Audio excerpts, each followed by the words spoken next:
Hey everybody, I have been working on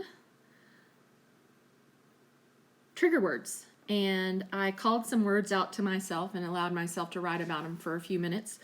The first one I called out was bats, and of course right now it reminded me of Corona.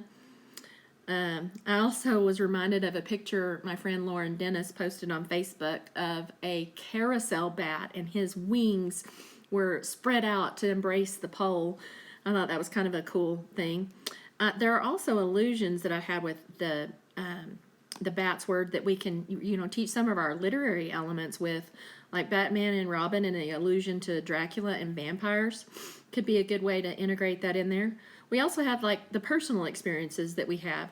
For example, I got to go to Carlsbad and sit at the exit in the evening and watch the bats swarm out to their evening meal. The other one I wrote about was bumblebees, where we could really emphasize the elements that we were thinking of for onomatopoeia. Perhaps we're asking kids to think about what the sounds are. Like for bats, we could do sonar pings. I thought about flowers and the different memories that it had with there. But one of the things we have to remember is that these strategies are things for us to return to as tools over time.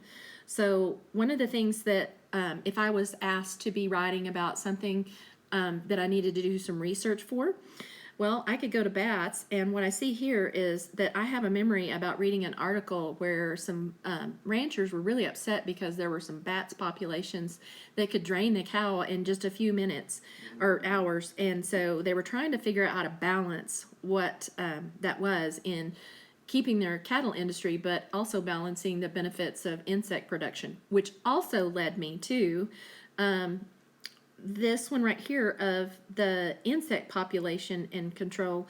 And my mother had some chickens, and we had to get rid of them because the flies were so bad.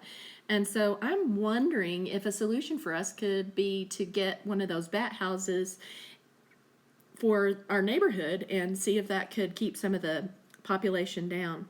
Now, another thing that is a way to use this strategy is my friend Brad Womack will have a bag, and he'll put things in there that are just kind of laying around that help, and he'll pull those out one at a time to try to think about how he could trigger some other thoughts that kids could write about.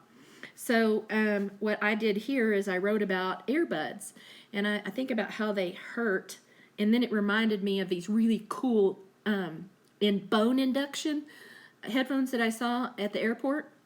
And I just really am curious about how they work. And so that could be something that I could write about. Now, also, trigger words can be a solution for us whenever we become stuck in our writing. So for this one right here, I started thinking about one of the things that I want to write about is technology and online learning. I'm hearing a lot of people say that it is impossible to learn online. And so I want to tackle that because I don't really believe that's true. So I started thinking about, well, what is triggering me about that? Well, one of the biggest things people tell me is that you can't build relationships online. Well, dating sites are prevalent where people are finding mates and they're building relationships online in that way.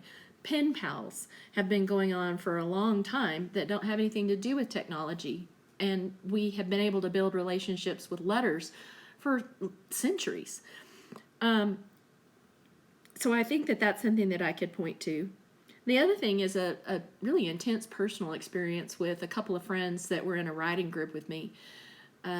Cindy Hassel and Kim Spearman and I were reading and responding to each other's work digitally. And I came across one of our interactions the other day, and it really reminded me of the power and purpose behind our interactions of who Cindy is and what her character is like because of the interactions we had surrounding our writing. The same thing is true for Kim.